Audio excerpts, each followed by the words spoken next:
Hello, and welcome back to Health and Wealth. I'm Ana Ramos, and I'm so glad you're here. Today, we're unpacking a topic that feels especially timely as we move into a new year: the myth of having it all. We hear this phrase everywhere, on social media, in conversations about success, achievement, motherhood, career, relationships, even well being.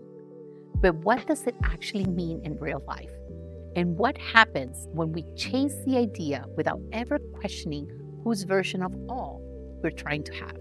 To help us explore this with depth, nuance, and heart, I'm honored to be joined by Fernanda Bressan, a coach, facilitator, guide, and founder of Foundfully. Fernanda works deeply with high achievers and changemakers, helping them step out of stuckness and into more intentional, aligned ways of living. Her work centers on practical momentum without burnout, communication that clears space for connection, and boundaries that protect what actually matters. She also designs experiences that bring women together in community and reflection, like retreats grounded in nature, stillness, and introspection. What I love about Fernanda is that her philosophy isn't just theoretical. She lives it. She has intentionally slowed her pace, explore her identity beyond familiar roles, embrace rest and boundaries, and completed a meditation certification to deepen her own practice. And hers is a story of moving towards a life that feels authentic, not after some ill-defined finish line.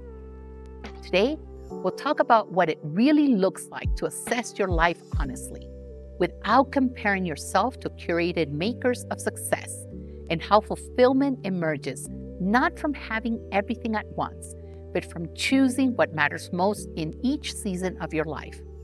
So whether you're in a season of high output, deep rest, recalibration, or quiet soul searching, I invite you to settle in with curiosity as we explore a more grounded, aligned definition of success. Let's begin.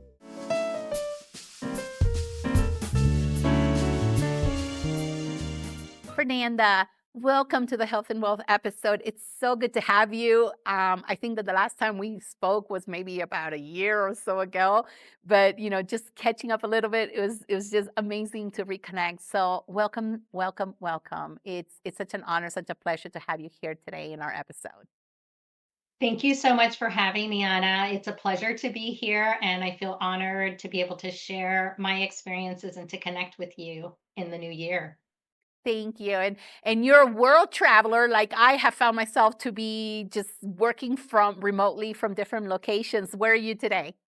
I am home in Austin, Texas, and it's where I'm spending a lot of my time now that I have a teenager who has a lot of activities going on and is applying to high schools.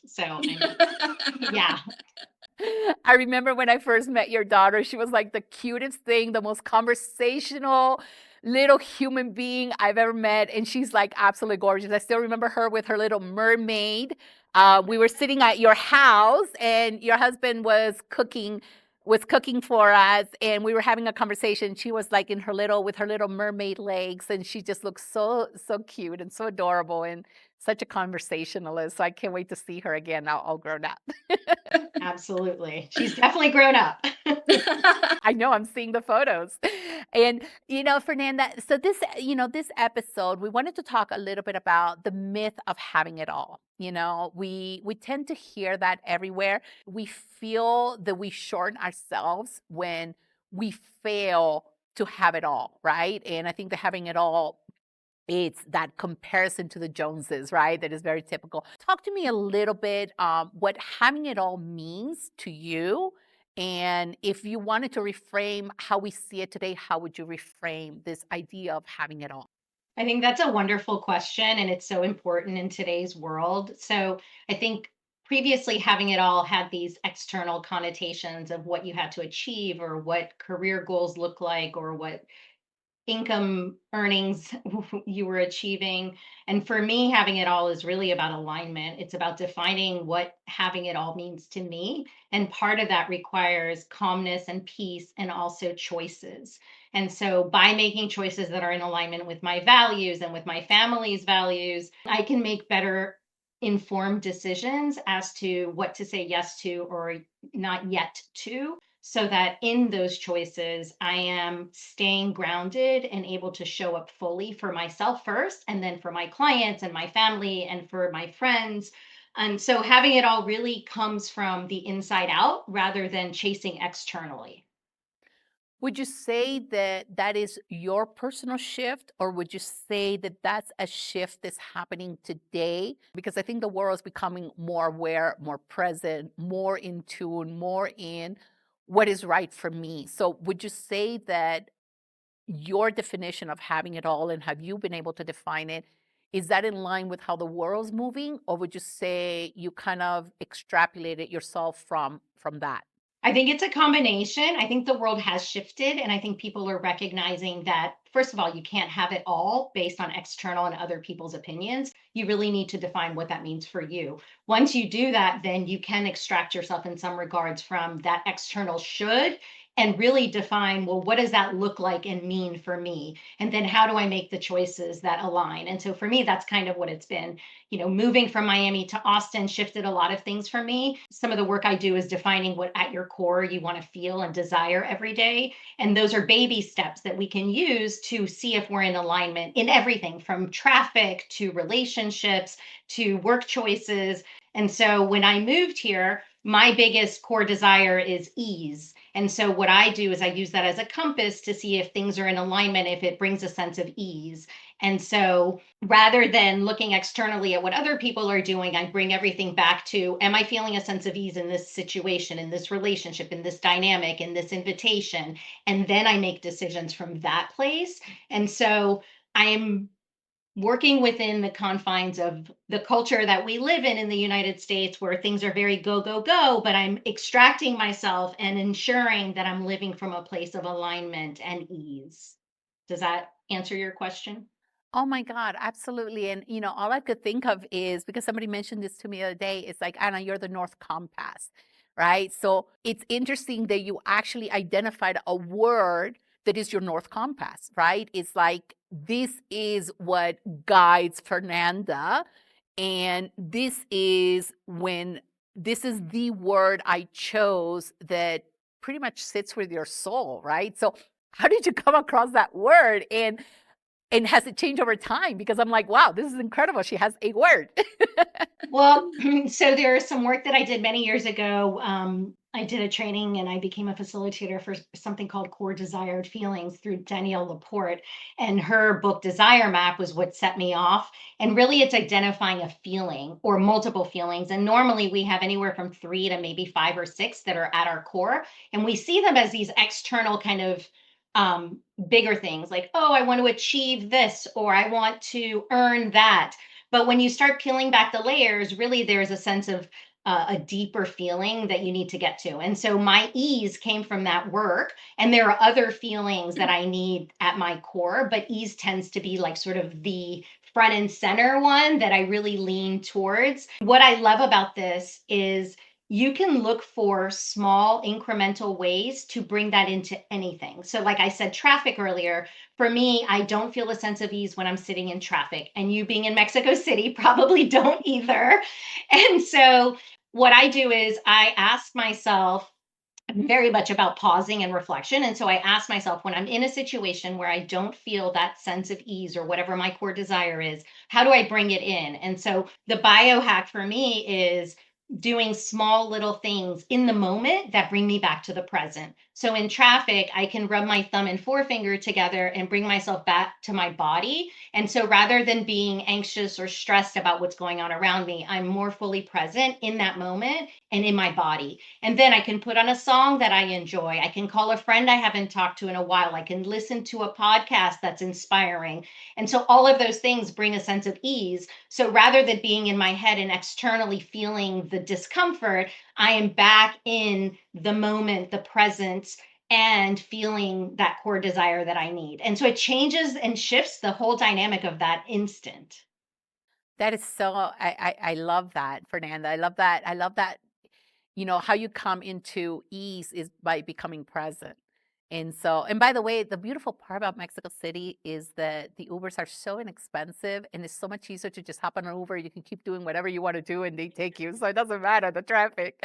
It's interesting that that's your own biohack. And I love the fact that you just brought out the word biohack, because we are about biohacking. The way we look at it is not about the complicated medical studies behind it, but what are the little things that we can do every day to bring us back into alignment, right? Back into the goals that we have. And obviously I got to meet you when we were in Miami, and we shared some beautiful dinners together and conversations, and I think they'll live forever, regardless whether you're in Austin and I'm in Mexico City now or back in Miami. I think those conversations will live forever. And obviously I've seen you shift, right? I've seen you shift from motherhood to being a partner to being a professional. What did this times or this moment in times in your life did for you? How did they define or redefine your having it all? Like, what impact did they had in you as you had to shift and pivot through life, right? Through the things that happen through life. I think for me, part of that having it all is really about recognizing and identifying what all even means to me. And so that changes as you move through life, like you were saying. So, as a partner, it's one thing. As a business owner, it's something else. Having a child, it becomes a different thing. And so, it's about reassessing and reflecting and constantly knowing that things are going to change. And so, I'm a big, I have little sticky notes on my computer that remind me of things that I need to be back aware of. And so, one of them is this too shall pass. Everything changes and everything passes. And so, in order for me to stay in alignment, knowing that everything is always changing, I have to take a step back. I said earlier, pause and reflect and look at what worked for me, what didn't work for me, what did I learn, and what do I want to take going forward. And I do that in defining what all means. And so, all today is very different than what all was 10 years ago. And so part of it for me, and I apply this to a lot of my high achieving clients and in my personal life, as you know, I was somebody who was moving fast and achieving and succeeding. And I was doing. I'm very action oriented and I still am that way, but it's a different type of action and it's more of an aligned, intentional action rather than a have to do it all. As I said, 10 years ago, my perception was one. And as my life changed and as my business changed, I had to change. And so by taking that step back, by reflecting and then making new choices, I'm able to stay in alignment and really grounded so that I can continue to feel re energized and serve those that I want to serve. And so if I'm not okay and I'm always externally chasing these alls, then I'm not fully able to show up as my most authentic self. And so, in order to do that, I have to honor what my needs are. I have to recharge my own batteries.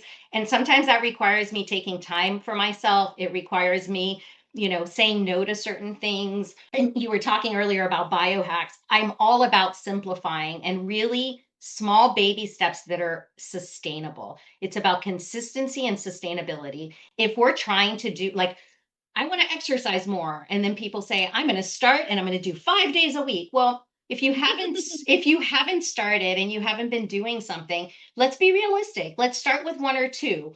As you feel good and you can align with how that feels, then you can add to it. But really, it's about creating and choosing sustainable practices in your own life that then emanate out in whatever it is that you're doing. And I do that personally. I love that. And, you brought in the part about career. And so, let's talk a little bit about the career side of things, right? You do coaching, you do leadership.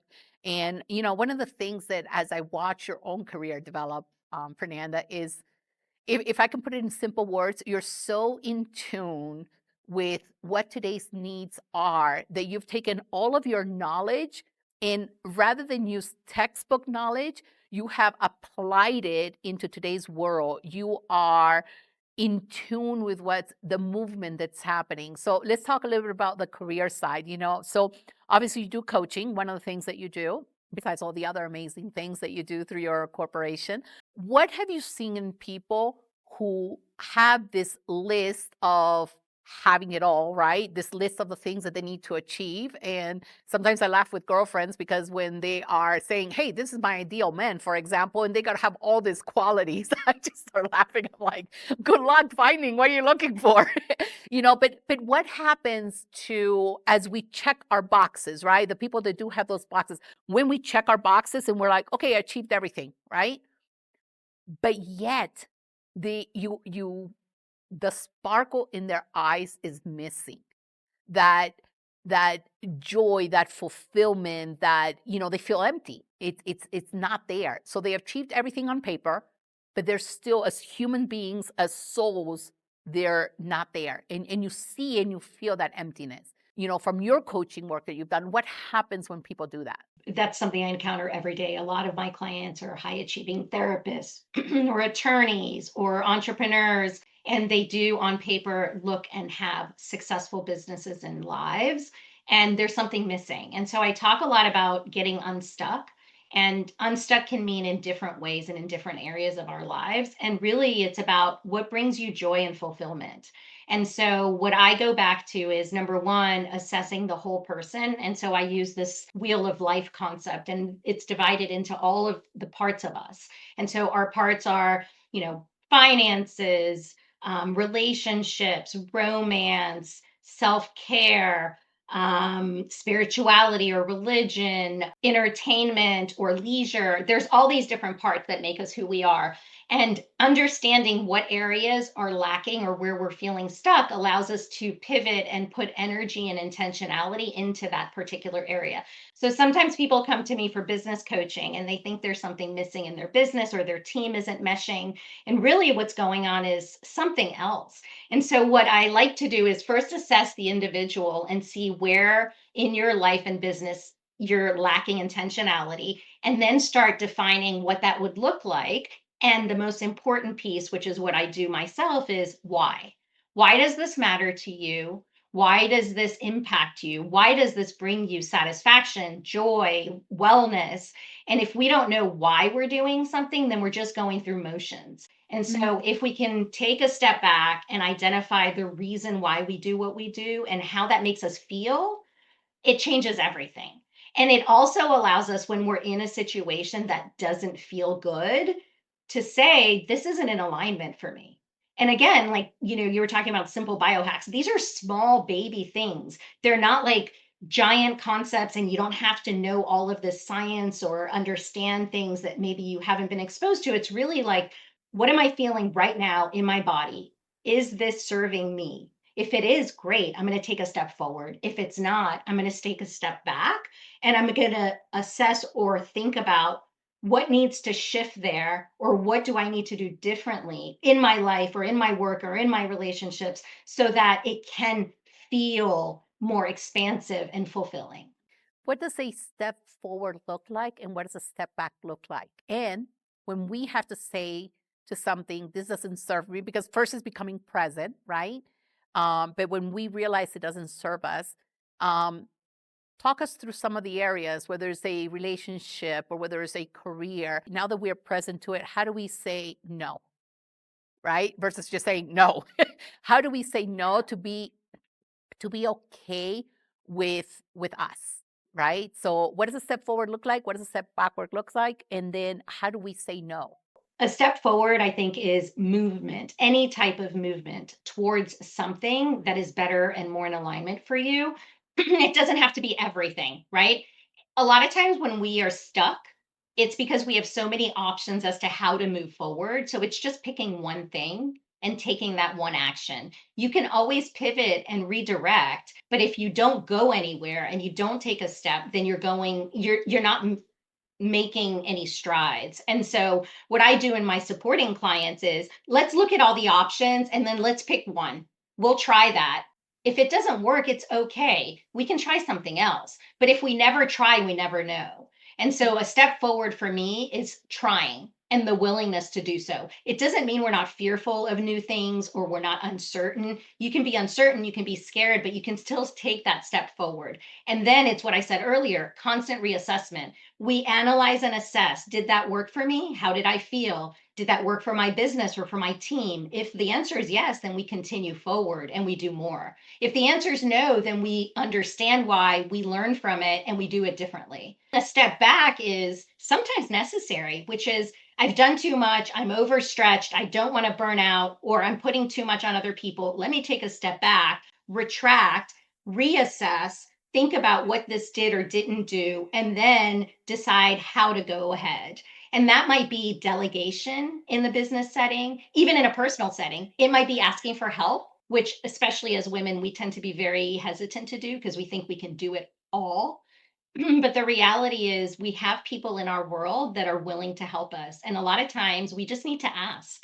And in my coaching practice, what happens often, especially with high achievers, is people look like they have it all together. Like you said, they have successful businesses and careers on paper. And so people have the assumption that they don't need support or help. And the reality is, oftentimes, those high achievers are the ones who need the most support and help because Mhm. they're carrying so much on their shoulders.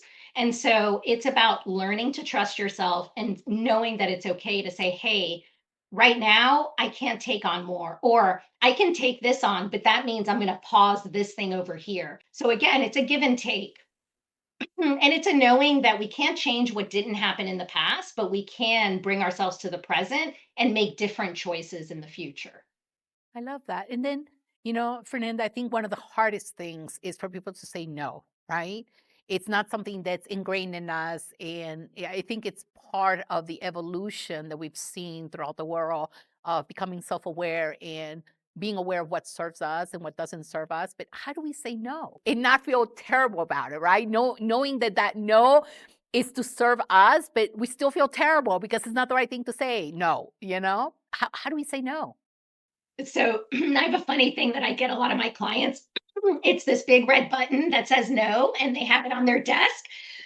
And I again, it's small baby steps. And so what I invite people to do is to say no to like one or two things a week and see what that feels like. And so you don't have to say a blanket no. It could be a not now or a not yet or a yes but. And if you say yes but, you have to again deprioritize something else to prioritize the yes you're saying yes to. One of the things and one of the ways I like to look at it is that when we say yes to too many things, we're allowing other people to decide for us. So by saying Wow. no, or not yet, or not now, we are taking charge and in control of our choices. And there's I nothing wrong with that, right? It's not a personal no to Anna if I can't make something. And it can be as simple as like a social event or a happy hour. If I know my energy level is not where it needs to be, or I need rest, or I have a deadline on something else, if I say yes and I go, I'm not showing up fully the way Anna would want me there. And so if I say, not this time, I'll take a rain check, or yes, I can come, but then I'm not going to finish that project. Let me check with that person. It's a give and take again that ultimately serves me so that I am showing up as my healthiest self. I think that's so beautifully said because I just recently had to say no to you. And, but it wasn't a no, it was a not now, right? And I think that getting ready for this conversation, I kind of said to you, I said, Fernanda, I'm so looking forward to going to that women's retreat. I think it's like what my soul needs. But in order for me to receive what is meant to be received, I can't be in this in transit. So I'm waiting for my house in Miami to be finish, which was promised a little bit earlier, but I'm glad for the pause that it took because it allowed me to live here in Mexico City, see life from a different perspective, not be plugged onto the source all the time, right? And and it actually feels so good to be able to tell you, Fernanda, I can't wait to be there, but right now this is not the right time because this is happening, that is happening, that is happening. And your answer was like, okay, and it diffused so much my anxiety of, oh my gosh, here I have to tell Fernanda no, which I love and I adore, and I want to be there to support her. And I know that it's going to support me, right? So thank you so much for sharing that, because I think it's so important to be able to truly embody that when we say no, or not now, or not yet, it it reminds me a lot, growing up, Fernanda, it's my mom, because my mom was a lot older when she had me. So one of the things that she did, and I think I was probably like 2 years old, she would always ask me, ¿te conviene o no te conviene? Right? So does this suit you or does this not suit you? So if I wanted something, she would just ask me, does this suit you or does this not suit you? And, as I look back and I think about the impact that that has. So in today's world, I can make decisions so fast and I don't even realize how fast I make them. And at the end of the day, the question was, does it serve you or does it not serve you? Right? And so in today's world, I tell mom, you see, mom, my decision making abilities is your fault. That's such a great question, and I ask myself all the time, like, does this serve me or is this for me? And I talk about this a lot. I say things happen for us and not to us. And so, as you know, I did a women's retreat in November, and part of the reason I'm doing another one in February is I had a lot of positive feedback and a lot of women who couldn't make November who wanted to come. And so we decided to do another one that close. Normally I do them more spread apart, but part of that was things happen for us, not to us. So Mm, there's a couple of women that couldn't come on the dates in November, and it was for them. They had other things that they needed that served them during that time, and now they're coming in February. And so I'm a big proponent of accepting the no's or the not yet and understanding that everyone has their time. And like you said, you want to be somewhere, but you also want to know that you're fully present and you're able to receive what you're there to get. And so that applies to everything in our lives, not just, stepping away for a women's retreat, but it's in the day to day. Am I ready to receive this? And if not, that's okay. And my not yet is actually what's going to protect me, my energy and my space from doing the things that don't align for me and don't allow me to be fully present. Because when you're not ready or you have too many things going on, you show up, but your head is somewhere else. And what we yes. really want is to connect. And so if you were to come to the women's retreat, but your head is somewhere else, you're not getting the benefits and you're not connecting with the women who are there in the way that you need to. And so why not wait, excuse me, and pause until you are able to be fully present? And sometimes that's a decision, and other times it's external things that we need to extrapolate from and then recognize. I think that's such beautifully said. And, as I wanted to make the purpose of this podcast where to be, not long, but short, create biohacks for people to give them a different way to think, to awaken a different level of thought. And so as we're coming towards the end, I think that was such a beautiful way to kind of just wrap, finish things up. But to wrap things up, we're in January and and what happens in January is that people set goals, right? So we go right back to the beginning, the having it all, these are the goals, are the things I want to be able to achieve. And I'm not sure what the statistics are, but what is it, day 7, day 8, whatever it is, the goals are done. They're out the door, right? But the intention was good. I love the intention, but I think the execution wasn't there because of the expectations that we had, right? So thinking about creating goals, whether you decide to create new goals in your birthday, right? So I like to start my year on my birthday. Um, or it's the beginning of the year, wherever you wish to start. I mean, resetting is super important in all aspects of life, right? From diet, exercise, career, everything, a reset is always good. If we say, hey, this year I want to be able to accomplish this, right?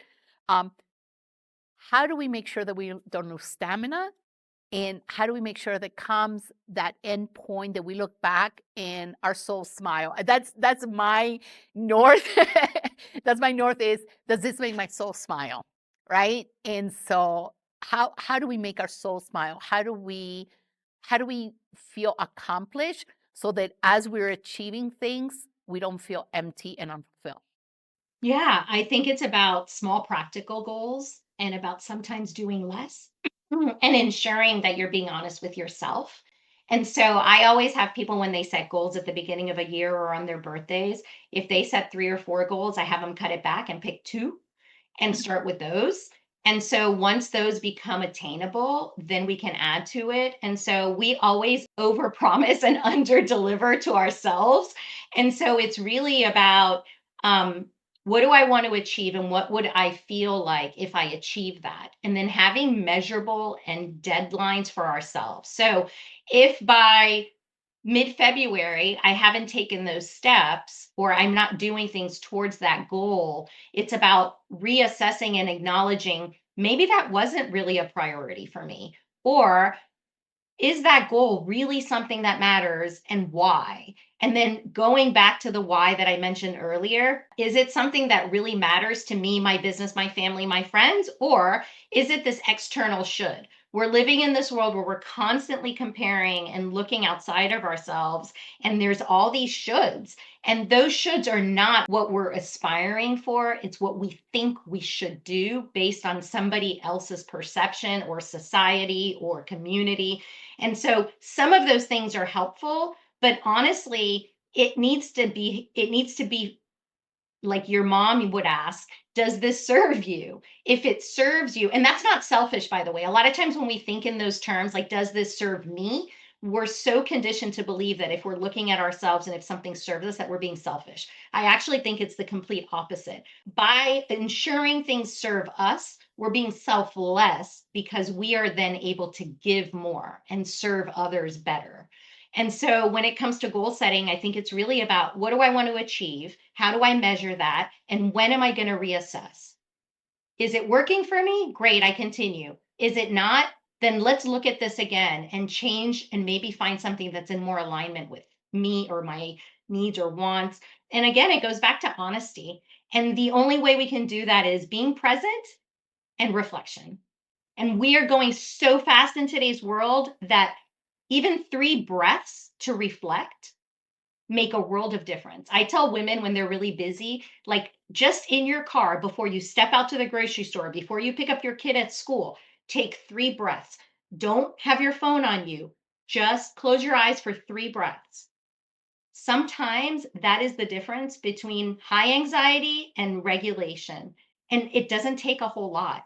And if we can put those small things into practice, it impacts everything, how we talk to others, how we respond to things, how we react to situations. It's all about starting with us, our nervous system, our breathing, our decision making. Everything stems from us feeling grounded and recharged.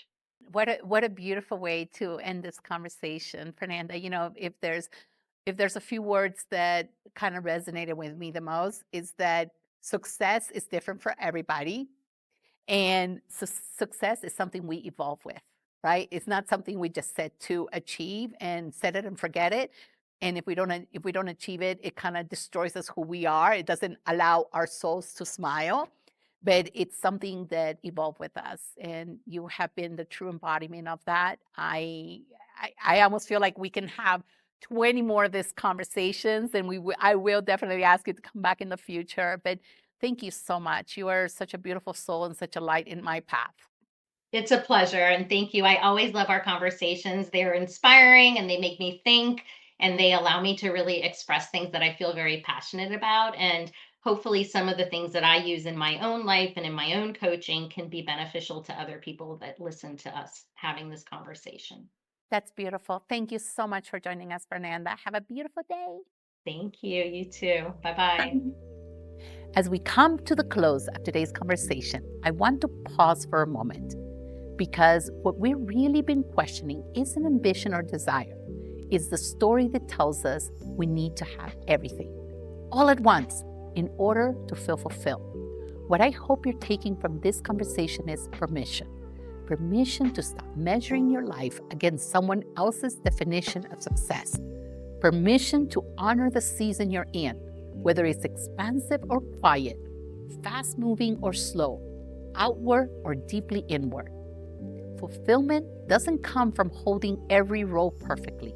It comes from choosing what truly matters now and allowing that choice to evolve as you do. Alignment as something different of us that hustle doesn't. It asks us to listen, to reassess, to release what no longer fits, even if it once did, and to trust The life lived with intention will always feel richer than one lived on autopilot. So as you move forward, especially if you're setting intentions for a new year, I invite you to ask yourself, not how do I have it all, but instead, what do I want to feel more of? And what am I ready to let go of? And what would it look like to choose consciously rather than completely? Because you don't need to have it all to live well. You only need to live what's true to you. Thank you for spending this time with us and for being part of these conversations that invite more honesty, more alignment, and more meaning. Until next time, this is Health and Well.